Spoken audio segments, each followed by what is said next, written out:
बंटी कबूतर अपनी पत्नी टूनी चिड़िया के साथ रहता था। उसकी दो बेटियां थी। बड़ी बेटी का नाम टुनटुनी था और छोटी बेटी का नाम सुनहरी था। बंटी कबूतर उसकी पत्नी बांस की टोकरी बनाकर जंगल के बाजार में बेचा करते थे। एक दिन जब दोनों पति पत्नी टोकरी बेच रहे थे, तभी आकाश में काले काले बादल घिर आए और बारिश होने लगी। अजी सुनते हो जी, जल्दी से घर चलो, बहुत तेज बारिश आ रही है, हमें जल्दी घर चलना होगा। घर में बेटियां अकेली हैं, तुम्हें तो पता है ना, बादल की गड़गड़ाहट से दोनों कितना डरती हैं। दोनों पति पत्नी जल्दी जल्दी सारी बची टोकरियों को समेटकर घर जाने लगते हैं। अचानक तेज आवाज के साथ उन दोनों पर बिजली गिर जाती है। दोनों पति पत्नी की वहीं मौत हो जाती है। इधर दोनों बच्चियां घर के अंदर डरी सहमी बैठी अपने माता पिता का इंतजार कर रही थी। तब तक आप लोग कमेंट में बताएं 78 + 90 + 56 कितने होते हैं? दीदी, पहले जब भी बारिश होती थी, माँ पिताजी जल्दी घर आ जाते थे, लेकिन आज कितनी देर हो गई, वो दोनों अभी तक घर नहीं आए। बाहर कितनी तेज बारिश हो रही है, दीदी मुझे बहुत डर लग रहा है। तभी सुंदरी कौवी उनके घर का दरवाजा खटखटाती है। अरे ओ टुनटुनी, बहुत बुरा हुआ तुम दोनों के साथ। तुम्हारे माता पिता पर बिजली गिर गई और वो वहीं मर गए। किसी तरह मैं भी बचते बचाते घर आई हूँ। मेरी आंखों के सामने ही टूनी और बंटी तड़प तड़प कर मर गए, पर मैं कुछ न कर सकी। काकी कह तो ये झूठ है, ये झूठ है काकी। हमारे मम्मी पापा हमें इस तरह बेसहारा छोड़कर नहीं जा सकते। दीदी चलो ना, चलते ही मम्मी पापा को ढूंढने। सुनहरी, इतनी तेज बारिश में हम कहीं नहीं जा सकते। सुंदरी आंटी ने सच ही कहा होगा, क्योंकि वो कभी झूठ नहीं बोलती। दोनों बहनें रात में रोती रहती है। अगली सुबह लाला तोता राम उनके घर पहुंच जाता है। अरे ओ बंटी के बच्चे, जल्दी से मेरा किराया दे, वरना अभी के अभी घर खाली कर दे। हाँ। हमारे मम्मी पापा मर गए, कल रात उन पर बिजली गिर गई काका। ये सब किराया ना देने के बहाने हैं। कहीं छिप गया होगा मेरे डर से और मरने की झूठी खबर फैला दी होगी। अब मैं तुम लोगों को और अपने घर में नहीं रख सकता। चल निकल मेरे घर से। लेकिन तोताराम नहीं मानता और उन दोनों मासूम बहनों को घर से निकाल देता है। दीदी, हम कहाँ जाएंगे दीदी? बोलो ना, बारिश भी बहुत तेज हो रही है। टुनटुनी अपनी छोटी बहन को लेकर बारिश में भीगती जंगल में भटकने लगती है। तभी उसे वहाँ बांस के बड़े बड़े पेड़ दिखाई देते हैं। सुनहरी, मेरी बहन तू यहीं बैठ, मैं बांस को इकट्ठा करती हूँ, फिर उससे अपना घर बनाएंगे। और देख, यहाँ कितने फलों के पेड़ भी हैं, यहाँ भोजन की कोई कमी नहीं है। टुनटुनी उस सुनहरी बांस से अपना घर बनाती है और पेड़ों से फलों को तोड़कर अपने घर में रखती है। बारिश कई हफ्तों तक होती रहती है। तभी अंधेरी रात को एक खतरनाक बाज उनके घर के पास आ जाता है। इस सुनसान जगह पर ये घोंसला किसने बनाया? चलो अच्छा है, आज नरम नरम गोश्त खाने को मिलेगा। दीदी, ये दुष्बाज तो हमें खा जाएगा, कुछ करो। बहन, हमें बस ऊपर वाला ही बचा सकता है, तू बस दुआ कर। बाज लाख कोशिश करता है उस बांस से बने घोंसले को तोड़ने की, लेकिन वो तोड़ नहीं पाता। कुछ देर थक हार कर वो वहाँ से चला जाता है। दोनों बहनें ऊपर वाले का शुक्र अदा करती हैं और उस बांस से बने घर में खुशी खुशी रहने लगती हैं। एक जंगल में खतरनाक झील थी। वहाँ दिन भर तो कोई घटना नहीं होती, पर थोड़ा सा भी अंधेरा छाते ही वो झील एक खूनी झील बन जाती। उस दौरान जो भी पक्षी उस झील पर पानी पीने आ जाता, वो जिंदा वापस नहीं जाता।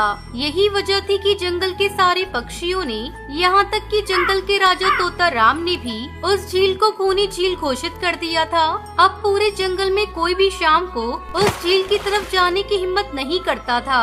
एक दिन उस जंगल में टुनटुनी नाम की चिड़िया आ जाती है और उसकी मुलाकात कालू कौवे से होती है। कौन हो तुम? पहले तो कभी इस जंगल में तुम्हें नहीं देखा। कौवे भाई, आज तक मैं शहर में इंसानों के साथ एक पिंजरे में रहा करती थी। किसी तरह आजाद होकर आई हूँ। क्या इस जंगल में मेरे रहने के लिए जगह है? हाँ टुनटुनी बहन, ये हम जैसे पक्षियों का घर है, इंसानों का चिड़िया घर नहीं। आओ, मैं तुम्हें पूरे जंगल की सैर करवाता हूँ, सारी जगह के बारे में बताता हूँ। जो जगह पसंद आए वहीं टिक जाना। तब तक आप लोग कमेंट पे बताएं 90 + 90 कितने होते हैं। फिर कालू कौवा टुनटुनी चिड़िया को पूरा जंगल घुमाता है। तोता कबूतर जैसे कई पक्षियों की रहने की जगह ही नहीं, बल्कि वहाँ के राजा तोताराम की भी जगह दिखाता है। पर उस खूनी झील के बारे में न बताता है और न उसे वो दिखाने ले जाता है। टुनटुनी चिड़िया वहीं बरगद के एक बड़े से पेड़ को अपने रहने के लिए पसंद कर लेती है। वहाँ रहते हुए अभी उसे 2 दिन ही गुजरते हैं कि तीसरे दिन शाम को घूमती हुई वो उसी खूनी झील के पास पहुँच जाती है। अरे कितनी सुंदर झील है। जी तो चाहता है ठंडे ठंडे पानी में कूदकर नहा लूं, पर सर्दी हो जाने का खतरा है। चलो ठंडा ठंडा पानी पीकर प्यास बुझा लेती हूँ। क्या हुआ टुनटुनी बहन? इस तरह घबराई सी कहाँ से आ रही हो? अरे वो मैं झील के किनारे से पानी पीने गई थी। और जिंदा वापस आ गई? क्या मतलब? तुम्हें पता नहीं, वो इस जंगल की खूनी झील है। शाम होने पर कोई भी वहाँ जाता है तो जिंदा वापस नहीं आता। उसकी लाश का भी पता नहीं चलता। इसलिए शाम होते ही कोई भी उस खूनी झील की तरफ नहीं जाता है। ये हमारे राजा का आदेश है। कमाल है, मुझे तो पता ही नहीं। कैसे नहीं पता? लो कालू भाई भी आ गए। कालू भाई, आज टुनटुनी बहन की जान जाते जाते बची है। तुमने टुनटुनी बहन को पूरा जंगल घुमाया, हर जगह के बारे में बताया, पर इस खूनी झील के बारे में क्यों नहीं बताया? भूल गया भाई, मैंने सोचा ये तो पेड़ पर रहती है, इसे झील से क्या काम। अरे अभी अभी इन्हें खूनी झील के खूनी ने पकड़ने की कोशिश की। क्या तुमने उस खूनी को देखा? क्यों, क्या तुम लोगों ने आज तक नहीं देखा? नहीं, हम में से कोई कभी भी शाम को उस तरफ जाता ही नहीं और दिन में कोई भी घटना नहीं होती। और ये बात जंगल के सभी पक्षियों को पता चल जाती है। उसकी बात सुनकर किसी को भी यकीन नहीं आता है। क्या कह रही हो टुनटुनी बहन? हमने तो आज तक देखा ही नहीं। क्योंकि आप लोग उसे खूनी झील समझकर दिन में ही वहाँ जाते हो। शाम होते ही आप लोग डर के मारे वहाँ जाना बंद कर देते हो। पूरा दिन वो मगरमच्छ झील में छिपा रहता है। शाम का अंधेरा होते ही चुपचाप बाहर निकलता है और झील के पास पानी पीने आए जानवरों को खा जाता है। और पक्षी समझते हैं कि ये झील खूनी है, जबकि खूनी ये झील नहीं, इसमें छुपा हुआ मगरमच्छ है। हमें यकीन नहीं हो रहा। अगर तुम्हारी बात सच है तो क्या तुम हमें उसे दिखा सकती हो? क्यों नहीं, आज शाम होते ही आप लोग वहाँ आकर पेड़ों पत्थरों के पीछे छिप जाना। और सभी पक्षी शाम को उस खूनी झील के किनारे जाकर छिप जाते हैं। टुनटुनी चिड़िया खूनी झील के किनारे जाकर 2-3 बड़े बड़े पत्थर फेंकती है। पत्थर के गिरने की झपक झपक की आवाज आती है। ये सुनकर मगरमच्छ चुपचाप पानी के अंदर चलता हुआ शिकार करने वहाँ आता है। मगर वहाँ पेड़ के पीछे छिपे पक्षी को देखकर वो सावधान हो जाता है और सोचता है, अरे जानी, ये पक्षी मुझे छिप कर देखने आए हैं, क्या करूं? हाँ, ये लोग तो बेवकूफ हैं। हमेशा की तरह इन्हें देखकर पत्थर बन जाता हूँ। देखा, हमने कहा था ना, झील में एक बड़ा सा पत्थर है। हाँ देखो, यही पत्थर तो हमेशा हमें रात को दिखाई देता है। उनकी बेवकूफी भरी बातें सुनकर टुनटुनी चिड़िया परेशान हो जाती है। अरे यार, तुम लोग भी समझते ही नहीं हो। ओके, काम करते हैं। तुम लोगों को लगता है ना ये बड़ा ही मजबूत पत्थर है। अगर ये खुद बता देगा कि ये बड़ा ही मजबूत पत्थर है तो मैं मान जाऊंगी। ये सुनकर वहाँ मगरमच्छ के मुंह में पानी आ जाता है। जानी, लगता है आज चिड़िया का नरम नरम गोश्त खाने को मिलेगा।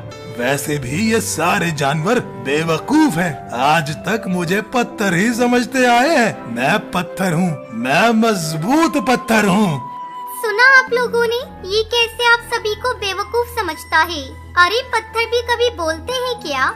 अब सभी की समझ में टुनटुनी चिड़िया की बात आ जाती है। रात भर सभी तोता राजा के घर में मीटिंग करते हैं। टुनटुनी चिड़िया ठीक कहती है, ये मगरमच्छ जरूर कहीं से हमारी झील में आ गया है, पर अब क्या करें? वो सभी रात भर मगरमच्छ को पकड़ने का प्लान बनाते हैं। अगले दिन टुनटुनी चिड़िया एक रस्सी लेकर झील किनारे जाती है और पानी में रस्सी का फंदा फेंक देती है। कल तक तो ये मुझे देखकर उड़ जाती थी, आज पानी पी रही है। लगता है ये भी दूसरे जानवरों की तरह कल से मुझे पत्थर समझने लगी है। मैं अभी इसे अपना निवाला बनाता हूँ। जैसे ही मगरमच्छ टुनटुनी चिड़िया का शिकार करने किनारे पर आता है, वो फंदे में फंस जाता है। तू जितना झटपटाएगा उतना ही फंदा कसता जाएगा, और अगर चुपचाप रहेगा तो फंदा नॉर्मल रहेगा। अब न तुम इसमें से छूट सकते हो और न पानी में से आगे बढ़ सकते हो। अरे वाह, तब तो ये हमारा कुछ नहीं बिगाड़ पाएगा। अब हम सभी जानवर इस झील में दिन रात कभी भी नहा सकते हैं, पानी पी सकते हैं। ये हमें देखता रहेगा पर कुछ नहीं कर पाएगा। बस झील के इतने से एरिया में ही ये घूमता रहेगा। वाह टुनटुनी वाह, मान गए आपको। आपने तो हमारी पानी की प्रॉब्लम ही सॉल्व कर दी, वरना तो रात भर हमें प्यासा रहना पड़ता था कि कहीं उस खूनी झील में पानी पीने गए और झील ने खा लिया तो। लेकिन आज एक बात हमारी समझ में आ गई है टुनटुनी बहन, किसी भी जगह की अफवाह सुनकर उसे छोड़ देना नहीं चाहिए, बल्कि उस अफवाह का समाधान क्या है वो खोजना चाहिए। क्योंकि कोई भी जगह खूनी नहीं होती, उस जगह पर रहने वाला खूनी होता है।